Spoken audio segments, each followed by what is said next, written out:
Bapak, Ibu, dan para calon sarjana yang dirahmati oleh Allah Subhanahu wa Ta'ala, satu kesempatan yang luar biasa yang telah diberikan pada kami, satu kehormatan. Terima kasih Bu Dekan, terima kasih Pak Rektor, diminta untuk sharing terkait dengan bagaimana strategi sarjana di era pandemi COVID-19 ini. Mudah-mudahan sedikit saya sharing ini, mudah-mudahan ada manfaatnya. Mohon izin, Pak Muniri, saya akan share screen PPT yang sudah kami persiapkan. Baik, sudah bisa dilihat ya PPT saya, Pak Muniri? Nggih, kelihatan, Prof. Baik, oke, terima kasih. Satu tema yang telah diamanahkan kepada saya berbicara tentang kiat strategi sarjana di era pandemi COVID-19. Ini satu tema yang tidak mudah untuk bisa kita bicarakan karena ini adalah adaptable yang tentu sesuai dengan peluang dan sekaligus juga kemampuan masing-masing. Ada beberapa pokok pikiran yang ingin saya sampaikan dalam kesempatan maksimal 1 jam maksimal. Ini tadi saya bicara jam 10 kurang 20 menit. Mudah-mudahan nanti tidak sampai 1 jam. Ada 5 pokok pikiran yang perlu saya sampaikan. Pertama adalah sepintas situasi kekinian. Tentu ini adalah terkait dengan kondisi kesarjanaan kita atau kondisi situasi di lingkungan kita. Kedua adalah situasi ketenaga kerjaan, baik di Indonesia maupun di dunia. Yang ketiga adalah modal apa yang kita miliki saat ini. Kemudian yang keempat, apa yang harus dilakukan. Dan yang kelima adalah spirit yang dibangun oleh calon sarjana dalam hal ini. Baik Bapak dan Ibu sekalian, serta saudara-saudara, kita akan berbicara tentang sepintas situasi kekinian yang kita hadapi.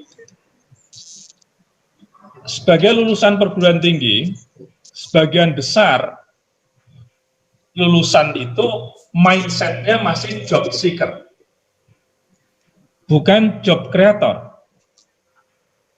Dia justru melihat ada lowongan apa yang memungkinkan untuk dia masuki. Ada peluang apa yang bisa mereka masuki. Bukan lagi apa yang bisa kita lakukan, dan sekaligus juga apa yang bisa kita kreasi. Kalau yang pertama ini, sungguh sangat mengkhawatirkan sesungguhnya masa depan sarjana. Sungguh sangat mengkhawatirkan terhadap bangsa dan negara kita ini. Karena bangsa dan negara kita ini hanya dihuni oleh orang-orang yang sesungguhnya menunggu, bukan sebagai orang yang penjemput, sebagai orang yang melihat ada lowongan apa, tetapi bukan orang yang melihat atau sekaligus menciptakan peluang apa yang bisa dikembangkan. Kalau kita masih berada di job seeker, maka kita sesungguhnya masih belum maju, atau bahkan dalam hal ini akan tertinggal dengan negara-negara lain. Kita akan tertinggal dengan SDM-SDM yang memiliki kreativitas yang tinggi. Maka saya yakin, saya percaya UIN 1 Tulungagung adalah menciptakan job creator, bukan job seeker. Maka Andalah sesungguhnya ke depan akan memiliki satu peluang untuk menjadi leader ketika Anda telah terposisi menjadi job creator ini. Ibu dan Pak sekalian, seringkali kita mendengar bahwa PNS adalah menjadi jaminan. Mungkin saya permisi dan nyuwun sewu pada Bapak Ibu yang ada di UIN 1 Tulungagung. Saya yakin Pak Rektor, Pak Dekan, dan seluruh pimpinan itu mendidik anak-anakku sekalian, atau Bapak Ibu, kalau ada yang magister atau program doktor, dididik di situ bukan hanya sekedar ingin diantarkan untuk menjadi PNS, bukan. Tetapi untuk menjadi job creator ini bahkan mendirikan sebuah lembaga pendidikan yang unggul. Didasarkan kepada satu kemampuan yang dimiliki oleh individu, yang apalagi di era sekarang ini adalah era sinergisitas yang kita bangun. Jadi jangan mimpi untuk selalu menjadi PNS, tetapi bagaimana Anda justru melihat peluang di era seperti sekarang ini, bukan lagi sesuatu hal yang murah yang dicari, tetapi sesuatu hal yang mahal sekalipun, tetapi berkualitas bagus, itu pasti dicari. Dan kualitas-kualitas bagus itu tidak selalu mereka berada di dalam sebuah lembaga-lembaga pendidikan yang dalam tanda kutip dalam hal ini ada di bawah pemerintah, tetapi juga swasta pun juga bisa memungkinkan untuk mendirikan itu. Saya yakin Pak Rektor akan sangat senang kalau putra-putrinya ini bisa mendirikan sebuah lembaga-lembaga pendidikan yang bermutu dan tidak harus selalu di negeri. Berikutnya adalah, ini berdasarkan pada Harian Kompas di tahun 2020. Ranking penyumbang pengangguran terdidik, ini lulusan SMK sekitar 14%, lulusan SMA sekitar 12%, dan bahkan rata-rata tenaga kerja di Indonesia itu adalah didominasi oleh lulusan SLTP. Kemudian lulusan perguruan tinggi ini menyumbang 10%. Ini yang kita peroleh dari Harian Kompas, dan yang persentase yang lainnya adalah lulusan SLTP tadi, dan bahkan lulusan sekolah dasar. Jadi ini ada peluang yang sangat besar bagi lulusan perguruan tinggi untuk menjadi job creator baru di dalam mengembangkan pembangunan di negara kita, terutama melalui sebuah pendidikan ini. Pertanyaannya adalah, apakah perguruan tinggi akan terus menjadi penyumbang pengangguran yang besar di negara kita ini? Tentu jawabannya adalah tidak. Dan kita pun harus keluar dari situasi ini. Jadi cap stempel bahwa ada pengangguran terdidik yang dikeluarkan dari lembaga pendidikan tinggi, ini mudah-mudahan tidak lagi ada satu pemikiran-pemikiran atau bahkan liar, satu pemikiran-pemikiran liar yang yang dikonotasikan yang demikian. Berikutnya adalah kita melihat bagaimana situasi ketenaga kerjaan. Kemiskinan di Indonesia ini didasarkan pada data BPS. Penduduk miskin Indonesia sampai September 2020 10,19%, mencapai 27.550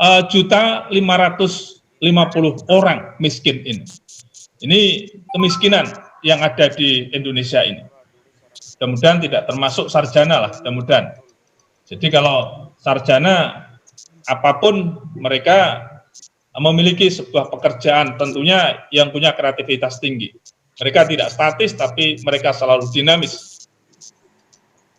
Nah, saya mencoba untuk melihat dari The McKinsey Institute Internasional.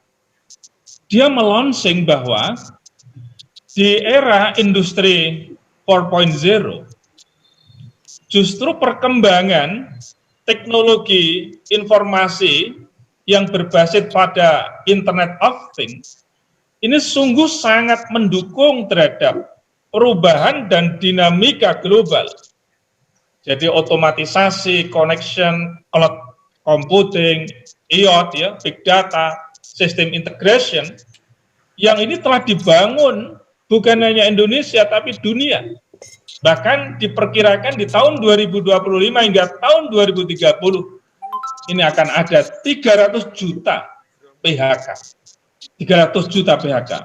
Ini hadirnya industri 4.0.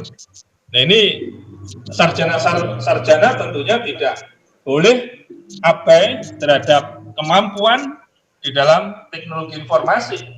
Tapi mereka harus menguasai teknologi informasi. Karena teknologi informasi sebagai pintu gerbang dunia, dan ini bisa di-create sesuai dengan kebutuhan yang ada. Semakin semakin kreatif untuk memanfaatkan teknologi informasi ini, insya Allah akan bisa menguasai dunia dan akan menguasai dunia. Kira-kira seperti itu. Nah, kita melihat sekarang, ini juga data dari The McKinsey Institute Internasional di Indonesia di tahun 2025 hingga tahun 2030 akan terjadi PHK besar-besaran hingga mencapai 56 juta. Ini berarti bahwa kalau Anda belum masuk sebagai tenaga kerja, maka akan ada peluang di sini. Atau bahkan Anda sudah ancang-ancang untuk mempersiapkan diri, bukan lagi masuk di sini, tetapi Anda di luar ini. Karena Anda telah memiliki satu usaha-usaha yang Anda kembangkan. Tentu sesuai dengan bidang yang Anda miliki, bahkan tidak sesuai dengan bidang yang Anda miliki sekalipun, tetapi di situ Anda tetap menjadi seorang pendidik. Karena terus terang di era seperti sekarang ini, sudah dipersiapkan menjadi pendidik, ternyata tiba-tiba menjadi konservasi laut misalnya saja. Sudah disiapkan menjadi seorang pendidik, tiba-tiba kemudian menjadi ekonom dalam bidang UMKM misalnya saja. Apakah salah? Tidak. Bukan berarti kemudian ilmunya hilang, tetapi justru di situ ada sosiopreneur yang dikembangkan oleh sarjana itu sendiri. Jadi jangan khawatir dan jangan kemudian Anda hanya berpikir untuk menjadi sebuah pendidik di lembaga pendidikan formal, tetapi pendidik di lembaga pendidikan non formal, di informal juga sangat mungkin. Maka menurut saya ke depan bahwa alumni dari lembaga pendidikan harus mewarnai dari seluruh strata kehidupan, harus bisa mewarnai. Apakah di perusahaan BUMN, BUMS, di lembaga pendidikan, di birokrasi, di pengusaha, private dan lain sebagainya, silahkan saja, dan itu adalah halal untuk bisa Anda masuki. Berikutnya adalah, ini masih data dari The McKinsey Institute Internasional, ini terobosan teknologi menggantikan pekerjaan manusia, jadi jenis pekerjaan yang akan berkurang ini, yang akan berkurang. Jadi office and administrative, jadi Pak Rektor nggak perlu merekrut tenaga banyak-banyak dulu untuk staff gitu ya, karena nanti akan digantikan dengan teknologi informasi. Kemudian manufacturing, production juga demikian, construction and extraction juga demikian, art, desain, entertainment, sport, and media ini juga akan berkurang, legal ini juga akan berkurang, installation and maintenance juga akan berkurang, dan ini sudah akan digantikan, akan bahkan ditambah dengan ini kaitannya dengan masalah bisnis ya. Jadi business and financial operation, management, komputer, mathematical, kemudian arsitektur dan engineering ini, sales and related, education and training. Nah, Anda masih berada di sini. Ini masih terus akan bertambah kalau ini. Artinya apa? Pendidik tidak akan expired sepanjang zaman dan sepanjang dunia ini atau sepanjang hidup. Education selalu dibutuhkan sepanjang hidup. Training dibutuhkan sepanjang hidup. Utlubul ilma minal mahdi ila lahdi. Jadi Anda masuk dalam posisi yang tepat, dalam jurusan yang tepat. Tinggal nanti bagaimana Anda bisa meng-create sedemikian rupa kemampuan Anda sehingga Anda akan menjadi job creator yang hebat di situ. Nah, kalau kita melihat dari grafik sensus ekonomi 2019 Indonesia, ini distribusi perusahaan usaha menurut kategori lapangan usaha. Ini masih didominasi oleh perdagangan. Didominasi oleh perdagangan besar itu. Kemudian yang 16,83 3% adalah didominasi oleh penyediaan akomodasi. Lalu kemudian yang berikutnya adalah yang ini justru pada industri pengolahan. Nah, pendidikan dalam hal ini masih sangat sedikit sekali. Jadi ini pendidikan, maka ini perlu didorong agar supaya bisa lebih luas lagi. Distribusi tenaga kerja menurut kategori lapangan usaha ini di pendidikan 8,18% ini. Ini masih didominasi pula oleh perdagangan besar tadi, dan sekaligus juga didominasi oleh aktivitas industri pengolahan ini. Jadi ini saya paparkan sepintas saja bahwa pendidikan masih belum dominan kalau kita lihat dari distribusi tenaga kerja menurut kategori lapangan usahanya. Sisi lain, kalau kita melihat dari sisi distribusi balas jasa dan upah pekerja menurut kategori lapangan usaha, ini alhamdulillah pendidikan 11,44% ini masih kaitannya dengan industri pengolahan ini masih dominan sekali. Dan ini ya kita masih lumayan lah, kira-kira begitu, masih lumayan. Kalau dilihat dari sisi upah pekerja masih bisa mensejahterakan, apalagi sekarang ini masih ada Serdos, masih ada Sergu ya, dan mudah-mudahan itu akan tetap berjalan dengan lancar, karena itu adalah bagian dari bagaimana untuk menciptakan good education. Ini untuk menciptakan sebuah pendidikan yang baik ke depan, maka gurunya harus sejahtera lebih dahulu. Maka saya yakin Pak Rektor, Bu Dekan sudah memikirkan tentang masalah kesejahteraan itu. Bahkan ke depan anak-anakku sekalian, magister mungkin juga doktor di sini, insya Allah tidak akan sampai miskin lah kira-kira guru-guru itu, sarjana-sarjana pendidikan, karena di mana saja bisa hidup, selama dia mau ikhtiar, begitu. Kita lihat sekarang dari sisi top 10 country in the Global Entrepreneurship Index ini. Indonesia termasuk pada urutan ke-75, 26,0% ini. Kita lihat dari sisi Global Entrepreneurship Index ini di tahun 2019. Ini sepintas saja. Lalu revolusi industri keempat, 4.0 ini wajah kegiatan ekonomi dunia ini. Semuanya adalah sekarang ini tidak akan bisa lepas dari internet, karena dunia digital sudah masuk di dalam bagian dalam kehidupan kita, bahkan masuk di kamar-kamar kita sekarang. Tidak ada sekat antara satu dengan yang lain, antara negara satu dengan negara yang lain. Sharing ekonomi, bahkan pendidikan juga tidak akan bisa lepas dari dunia digital. Government juga demikian, cloud, kolaboratif, marketplace juga demikian, health services juga demikian, smart manufacturing juga demikian, smart city, smart appliances juga demikian. Ini semuanya adalah tidak akan bisa lepas dari dunia industri 4.0, dan sekarang kita sudah bergeser ke 5.0. Modal apa yang kita miliki sesungguhnya, Bapak dan Ibu sekalian? Kita punya modal yang sangat potensial. Ini modal manusia dalam melakukan berbagai macam perubahan, tidak akan bisa lepas dari intellectual capital. Anda sudah memiliki itu, intellectual capital.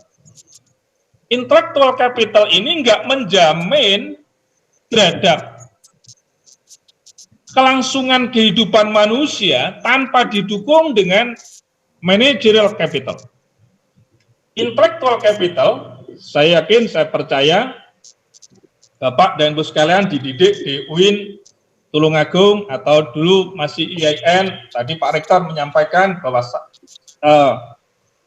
ijazah Anda masih IAIN, tapi jangan kecil hati, karena Anda adalah bagian dari IAIN atau UIN Tulungagung.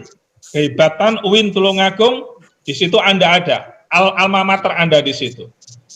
Intellectual capital ini, Anda dididik memiliki konsep-konsep moderasi. Anda dididik memiliki konsep-konsep harmoni. Anda dididik memiliki konsep-konsep toleran. Anda dididik juga untuk terus berkarya. Anda dididik untuk bisa berada dalam situasi dan bisa meletakkan diri saudara yang secara proporsional. Anda dididik untuk selalu menegakkan amar ma'ruf nahi mungkar. Anda dididik untuk selalu melakukan dan mengembangkan sikap ta'awun. Anda dididik untuk terus berprestasi. Konsep-konsep tentang intellectual capital ini sudah Anda miliki. Tetapi belum tentu Anda memiliki managerial capital. Managerial capital ini tidak bisa hanya sekedar diberikan secara normatif, hanya menjadi sebuah pemahaman belaka.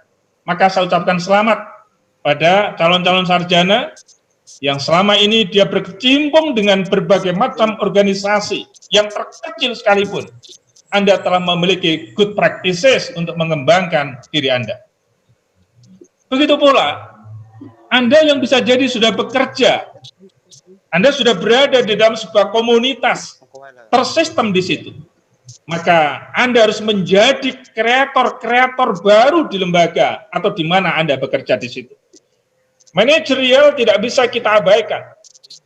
Sikap-sikap manajerial ini adalah orang-orang yang mampu untuk melakukan konsolidasi. Orang yang mampu untuk menggerakkan orang lain. Orang yang mampu untuk mengharmonisasikan dari berbagai macam elemen.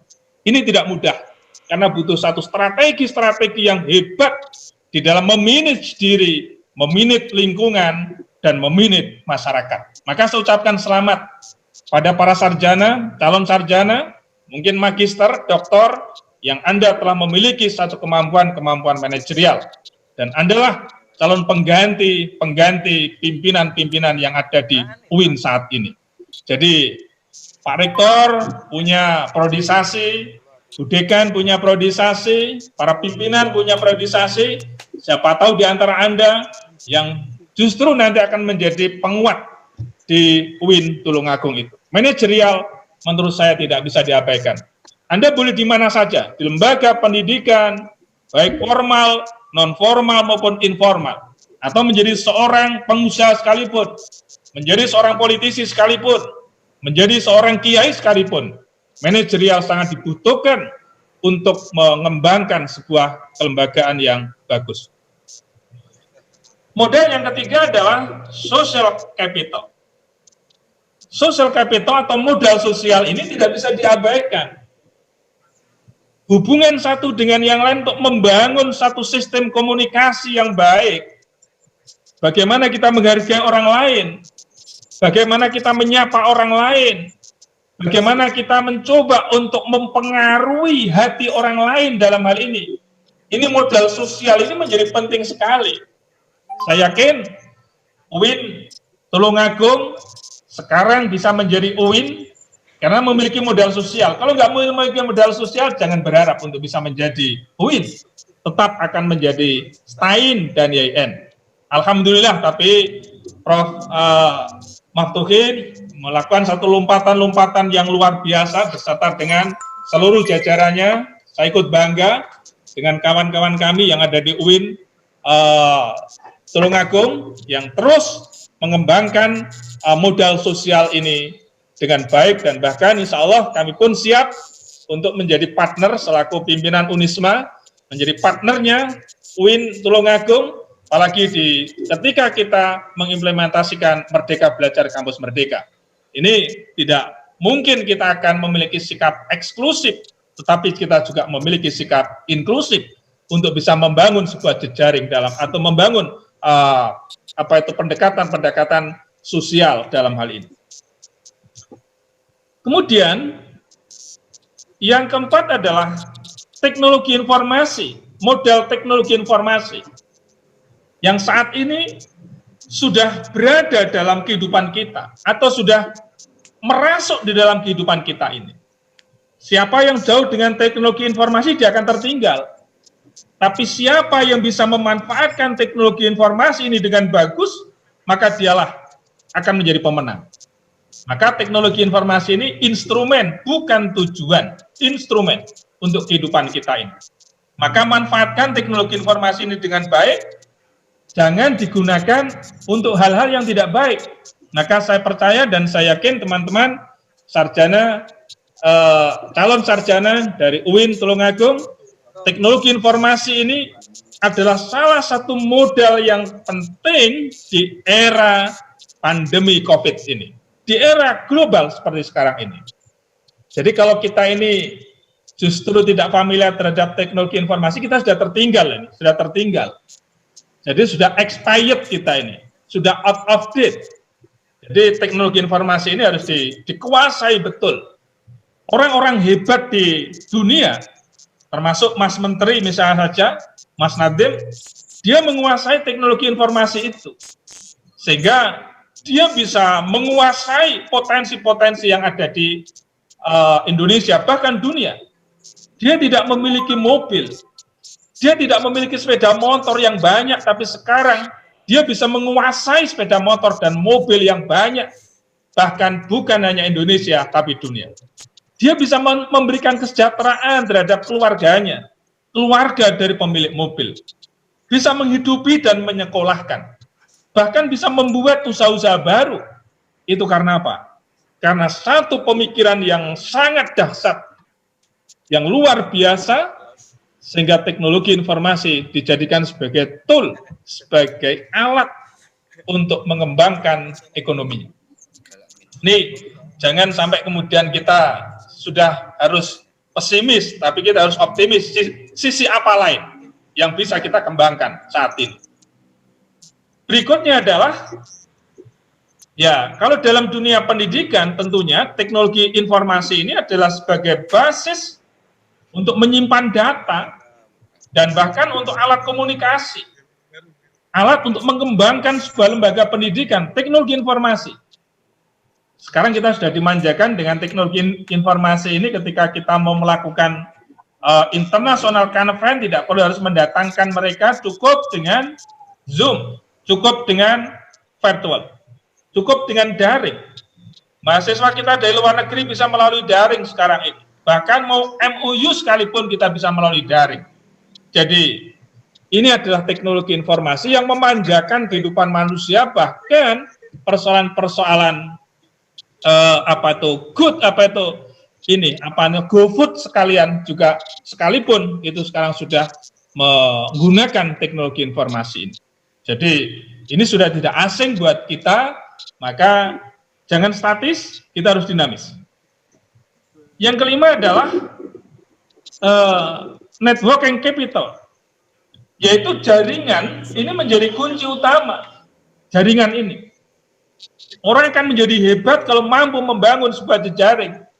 Maka para calon sarjana, teman-teman Anda, bisa jadi juga jejaring Anda dengan lembaga-lembaga pendidikan yang saat ini Anda sudah miliki, terus bangun dengan konsep silaturahmi.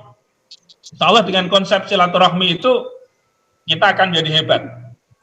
Konsep entrepreneur sekalipun itu tidak bisa lepas dari silaturahmi.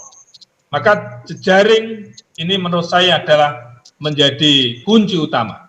Jadi di era dan di abad 21 seperti sekarang ini.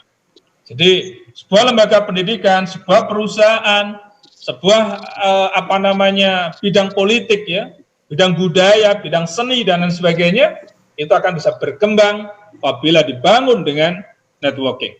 Karena dengan networking inilah energi-energi itu akan hadir dan pada akhirnya kita akan menjadi besar. Jadi seperti tadi yang saya katakan bahwa Gojek itu bisa menjadi besar karena didukung dengan berbagai macam energi satu dengan yang lain sehingga menjadi satu kesatuan dan kekuatan yang hebat. Sebagai sarjana, magister, dan doktor pendidikan, jangan sampai lepas dengan spiritual. Jadi modal spiritual ini ciri utama dari sarjana pendidikan yang dilahirkan dari Universitas Islam. Spiritual capital. Spiritual capital ini termasuk juga bagaimana kita menghargai dan menjadikan cermin para aulia, para ulama, para cendekiawan muslim, para kiai, asatid wal asatidah, mereka menjadi cermin di dalam hidup ini. Maka kita ini bukan hanya belajar dari orang yang hidup, kita belajar dari orang yang sudah wafat sekalipun. Bagaimana Wali Songo bisa mengembangkan dan berdakwah di Indonesia, lebih khusus di Jawa. Ini spiritualitasnya kita ambil. Maka rasionalitas dan intelektualitas menurut saya kurang bermakna dan akan mencerabut dari akar kemanusiaan tanpa didukung dengan spiritualitas yang kokoh. Maka orang-orang hebat itu karena spiritualitasnya juga bagus. Gus Dur spiritualitasnya bagus, Hadratus Syekh Hasyim Asy'ari spiritualitasnya bagus, J.J. Wahab spiritualitasnya bagus, Syekhona Khalil spiritualitasnya bagus. Orang-orang hebat yang menjadi cermin dalam kehidupan ini memiliki spiritualitas yang bagus sekali. Maka spiritualitas inilah, di situ ada doa, di situ ada istighosah, di situ ada majelis taklim, majelis zikir, dan lain sebagainya. Ini akan mampu menciptakan kedamaian di dalam hidup kita, karena ikhtiar itu, jadi ikhtiar harus disertai dengan doa dan tawakal. Jadi nggak cukup dengan sekedar ikhtiar, tetapi berdoa dan tawakal menjadi kunci utama orang menjadi hebat. Dan tentu dari modal manusia yang 6 ini, saya yakin dan saya percaya bahwa financial capital akan hadir di hadapan keluarga dan pada diri Anda ketika memiliki kelima unsur ini. Dan ini telah diimplementasikan dengan baik di tengah-tengah kehidupan masyarakat. Bapak, Ibu, dan saudara-saudara sekalian yang saya hormati, generasi unggul berdaya saing global, mereka bukan hanya sekedar memiliki karakter moral, tetapi mereka juga memiliki karakter kerja yang bagus, yang didukung dengan lingkungan yang memadai. Sekarang di era pandemi COVID, jangan dilihat dari sisi negatif, tapi kita harus lihat dari sisi positif. Dari sisi positif, inovasi-inovasi, kreasi-kreasi, produktivitas di era pandemi COVID ini semakin luar biasa. Maka dari itu, sebagai calon sarjana, dia harus mengembangkan imajinasi-imajinasi baru. Dia harus mengembangkan inspirasi-inspirasi baru. Membaca lingkungan kita. Ada peluang apa? Ada masalah apa di situ? Masalah harus jadikan sebagai peluang untuk menata diri. Jangan kemudian kita ini menjadi bagian dari masalah dalam masyarakat. Kita menjadi bagian dari masalah hidup. Kita menjadi bagian dari masalah keluarga. Tetapi Anda hadir menjadi solutif. Anda hadir justru di situ menjadi emasnya komunitas itu. Sehingga Anda selalu memberikan sebuah cermin di dalam masyarakat. Maka ini bisa dilihat dari sisi karakter pada saat kuliah, dia aktif mengerjakan tugas atau tidak, dia disiplin kuliah atau tidak, dia disiplin dalam berorganisasi atau tidak, dia disiplin menghargai orang lain atau tidak, dia disiplin menghargai dirinya atau tidak. Ini akan tercermin di situ. Ini bagian dari moral, karakter kerja dan karakter moral. Maka semakin orang itu punya tanggung jawab terhadap dirinya, tanggung jawab terhadap pekerjaannya, tanggung jawab terhadap lingkungannya, bertanggung jawab terhadap tugasnya, insya Allah mereka itu adalah menjadi bagian dari orang yang memiliki kompetensi, yaitu dia memiliki kreativitas yang tinggi, dia memiliki inovasi yang tinggi, dia komunikatif, dia juga membangun kolaborasi yang didukung dengan habituasi literasi ini. Dia sering literasi data, literasi manusia, literasi lingkungan, ekonomi, budaya, seni, teknologi, masyarakat, pengalaman global, bahkan peluang yang bisa Anda literasi di situ. Sehingga nanti Anda akan menjadi pemenang dalam persaingan. Yang sering kali saya katakan akan menjadi seorang leader di tengah-tengah kehidupan masyarakat. Potensi calon sarjana UIN Tulungagung Saya yakin ini sudah dilalui semua. Jadi porsi ini sudah dilalui semua lah, kira-kira begitu. Jadi kemampuan di dalam mengoperasionalkan, mendrive terhadap teknologi informasi itu, dia punya kreativitas yang tinggi, dia juga berpikir kritis di situ, dia membangun kolaborasi, dia membangun sistem komunikasi yang bagus, bahkan mengembangkan sikap kasih sayang di tengah-tengah masyarakat dan di lingkungan dia berada, tentu dengan batas-batas tertentu. Dan literasi yang dia kembangkan, literasi data, literasi teknologi, literasi manusia, sekaligus juga mengembangkan pengalaman-pengalaman yang selama ini telah Anda lewati. Baik Bapak Ibu dan saudara-saudara sekalian, saya selalu melihat jam, jangan sampai melampaui, syukur-syukur bisa kurang dari itu. Apa yang harus kita lakukan dalam hal ini? Maaf, saya mencoba untuk melihat dari sisi konsep entrepreneur. Kita mendorong pemuda perintis dalam hal ini. Jadi pemuda perintis, program dari masyarakat. Bahkan Anda bisa menciptakan program-program perintis itu. Dorong pemuda perintis. Pengetahuan sudah Anda miliki. Mindset tentang entrepreneur Anda kuasai. Bahkan skill terhadap manajemen teknologi informasi bisa jadi telah Anda kuasai di situ. Jadi ini modal-modal yang luar biasa. Maka Anda telah berlatih di kampus dan di industri pendidikan di situ. Industri pendidikan. Berlatih di kampus dan industri pendidikan. Anda sudah bisa memetakan sebuah lembaga-lembaga pendidikan yang Anda kagumi, yang Anda merasa surprise di lembaga pendidikan itu, atau berada di sebuah lembaga pendidikan yang ada. Anda ketika PKL, ketika praktek PPL, misalnya saja, Anda sudah menjadi pengajar di lembaga-lembaga pendidikan itu. Tapi Anda masih melihat lagi ada sebuah lembaga pendidikan yang bagus. Inilah yang sesungguhnya akan membangun imajinasi kita untuk bisa melakukan sesuatu yang terbaik. Tapi ingat bahwa kita tidak mampu melakukan sendiri tanpa kolaborasi, tanpa sinergi. Kita harus membangun sebuah mitra-mitra, merintis mitra. Bangun startup tidak harus dikonotasikan dengan menjual sesuatu atau menjual barang, menjual jasa pun bisa dilakukan oleh wirausahawan muda sukses. Saya doakan mudah-mudahan para calon sarjana ini menjadi orang-orang kaya.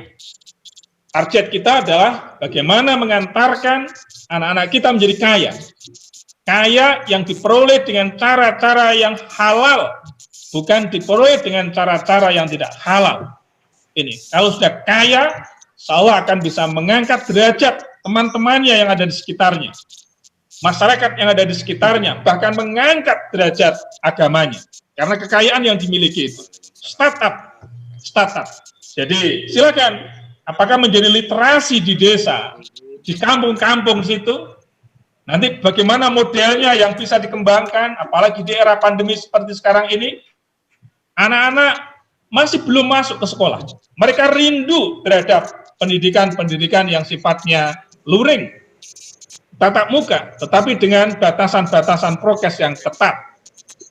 Membuat satu ide-ide kreatif, kampung-kampung Inggris, kampung-kampung matematika, kampung-kampung pendidikan Islam, kampung-kampung Arab misalnya saja, kampung-kampung Inggris. Dia ciptakan dari yang terkecil, think globally and act locally.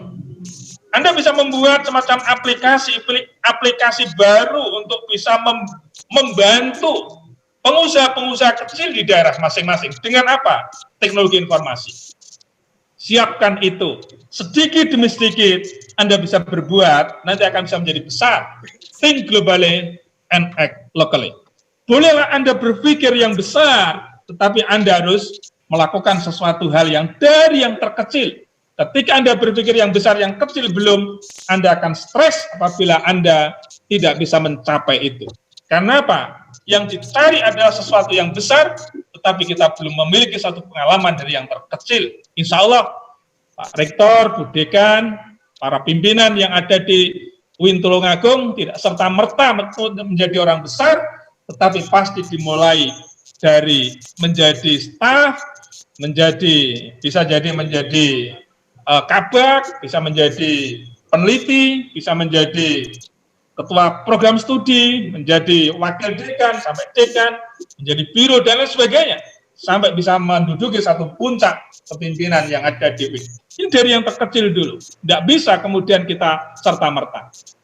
Nah, oleh karenanya, ketika kita harus akan berkontribusi untuk pembangunan bangsa yang kompetitif ini, maka kita harus kembangkan jiwa entrepreneur yang kuat. Orang yang punya jiwa entrepreneur itu modelnya adalah kerja cepat, tidak kerja lambat, kerja cepat untuk melakukan berbagai macam perubahan. Arah pembangunan SDM unggul, pendidikan yang berkarakter. Anda punya karakter, penciptaan lapangan kerja. Anda harus menjadi job creator, bukan job seeker. Meningkatkan investasi dan inovasi. Inovasi-inovasi apa? Karena apa? Anda telah dibekali kurang lebih sekitar 4 tahun, dibekali 2 tahun, dibekali 3 tahun, bagi yang magister dan doktor, Anda sudah mendapatkan berbagai macam imajinasi-imajinasi, inspirasi-inspirasi, maka disitulah secara bertahap perlu mengembangkan inovasi. Deregulasi dan debirokratisasi sekarang ini, apalagi di era reformasi seperti sekarang ini, sesungguhnya lokal, ya, gerakan-gerakan dari kelompok-kelompok masyarakat, peranata sosial ini sudah menjadi potensi yang sangat luar biasa yang bisa di-create sedemikian rupa oleh calon sarjana. Pemberdayaan teknologi. Ibu dan Bapak sekalian, basisnya sekarang adalah basis peluang dan basis kebutuhan untuk mengembangkan jiwa kewirausahaan tadi itu. Jadi seorang guru, seorang pendidik, seorang manajer dalam sebuah pendidikan, kalau jiwa kewirausahaannya ini bagus, maka lembaga pendidikan akan bagus. Tapi jangan berharap sebuah lembaga pendidikan akan maju tanpa didukung dengan kemampuan dan sekaligus memiliki jiwa kewirausahaan yang bagus. Maka Global Entrepreneurship Monitor ini, jiwa kewirausahaan inilah yang akan bisa menguasai Indonesia dan dunia tentunya. Bukan semata-mata hanya menjadi seorang pendidik yang hanya melakukan transfer of knowledge, tetapi dia bisa melakukan rekayasa-rekayasa pedagogis, rekayasa-rekayasa sosial untuk menuju Indonesia emas. Seperti yang tadi disampaikan oleh Pak Rektor UIN tadi itu. Jadi Prof. Maftukin tadi itu menekankan tentang bagaimana generasi-generasi calon sarjana UIN Tulungagung saat ini bisa memegang bendera kepemimpinan yang akan datang di era generasi emas di tahun 2045 itu. Bapak, Ibu, dan saudara-saudara sekalian yang saya hormati, pencipta lapangan kerja inilah yang tadi saya katakan sebagai job creator. Mereka sebagai wirausahawan dalam bidang pendidikan. Saya sudah contohkan, ada Gojek, ada Mendeley, yang ini terkait dengan bagaimana manajemen yang selalu didasarkan pada teknologi informasi. Sisi lain, ekosistem di dalam membangun kewirausahaan, tentu masalah keuangan bukan faktor utama. Tetapi menurut saya, 6 modal yang saya sampaikan tadi, 6 capital yang saya sampaikan tadi itu, saya yakin nanti akan bisa mengantarkan untuk menguasai keuangan ini. Kebijakan pemerintah juga menjadi supporting, modal manusia menjadi kunci utama, infrastruktur yang mendukung terhadap modal manusia, maka sebagai seorang calon sarjana, dia sudah memiliki satu konsep yang strategis, yaitu dia bisa melakukan riset, melakukan atau melakukan pengembangan, dan sekaligus melakukan berbagai macam inovasi, dan berbagai hal itu tidak akan bisa lepas dari pembuatan satu kerangka pijakan yang disebut dengan prosedur-prosedur yang bisa kita jadikan sebagai dasar pijakan untuk mengembangkan potensi diri. Nah, era pandemi ada berbagai macam peluang usaha yang bisa kita lakukan, apalagi sekarang ini kita dimanjakan dengan teknologi informasi, dengan studi lanjut. Tidak cukup dengan S1. Nggak cukup dengan S1, kita perlu melakukan satu usaha melanjutkan ke S2. Melanjutkan ke S2 tidak harus dengan modal uang, tetapi kita bisa melakukan dengan modal partnership dengan perusahaan-perusahaan, bisa juga dengan mencari dari pemerintah, mencari peluang-peluang kemitraan dan lain sebagainya bisa kita lakukan, sekaligus menjadi pendamping masyarakat, apalagi saat ini pemerintah pun telah menggulirkan satu program-program pendampingan. Menjadi peneliti, pendidik atau mengajar di daerah terpencil sekalipun, di luar Jawa masih banyak peluang-peluang untuk bisa memanfaatkan dan mengamalkan ilmunya. Peluang sangat besar sekali. Tidak kurang dari 5-6 kali tiap bulan di daerah-daerah terpencil yang meminta kepada kami untuk mengirimkan tenaga-tenaga yang sudah lulus dari sarjana baik S1 maupun S2. Jadi program magang bisa dilakukan, bimbel bisa diciptakan dengan model literasi-literasi yang dibuat secara menarik. Masyarakat pun nanti akan bisa berkontribusi untuk mengembangkan bimbel itu. Startup bisa dikembangkan dan lain sebagainya. Ibu dan Bapak sekalian yang saya hormati, ini sudah tinggal sedikit lagi waktu saya hanya ingin menyampaikan spirit apa yang harus dibangun oleh kita semuanya. Saya mengambil satu ini sungguh seseorang dari kalian mengambil talinya lalu membawa seikat kayu bakar di atas punggungnya, kemudian ia menjualnya sehingga dengannya Allah menjaga wajahnya, kehormatannya. Apa artinya ini? Orang yang mau bekerja keras. Itu lebih baik baginya daripada ia yang meminta-minta kepada orang lain. Sekecil apapun yang kita peroleh itu dengan keringat kita, dengan cucuran air mata kita, itu lebih terhormat. Mereka memberinya atau tidak memberinya dalam hal ini justru orang yang minta-minta, baik yang memberi atau yang ketika dia tidak diberi itu, sesungguhnya adalah orang yang lemah banget. Orang yang martabatnya ini betul-betul di bawah, kira-kira seperti itu. Tapi kalau orang hebat adalah orang yang mau berikhtiar sekecil apapun untuk menanggung kebutuhan dirinya, kebutuhan keluarganya, dan kebutuhan masyarakat yang ada di sekitarnya. Sisi lain, apa yang dikemukakan oleh Umar bin Khattab dalam hal ini, janganlah kalian termenung tanpa berusaha menjemput rizki, kemudian berdoa, ya Allah, berilah aku rizki, sebab kalian pun tahu bahwa langit tidak menurunkan hujan emas ataupun perak. Ini innallaha la yughayyiru ma biqaumin hatta yughayyiru ma bi anfusihim. Itu bisa menginspirasi pada kita bahwa segala sesuatu ini adalah bagaimana supaya kita ini bisa berikhtiar. Imam Sya'rawi di dalam sebagai seorang mutasawif dalam hal ini, seorang pengrajin lebih utama daripada ahli ibadah. Ini daripada ahli ibadah. Dia hanya ibadah mahdhah saja, maksudnya, tapi tidak sama sekali mereka berpikir untuk diri dan kebutuhan keluarganya. Betapa indahnya jika seorang penjahit menjadikan setiap tusukan jarumnya sebagai tasbih. Luar biasa.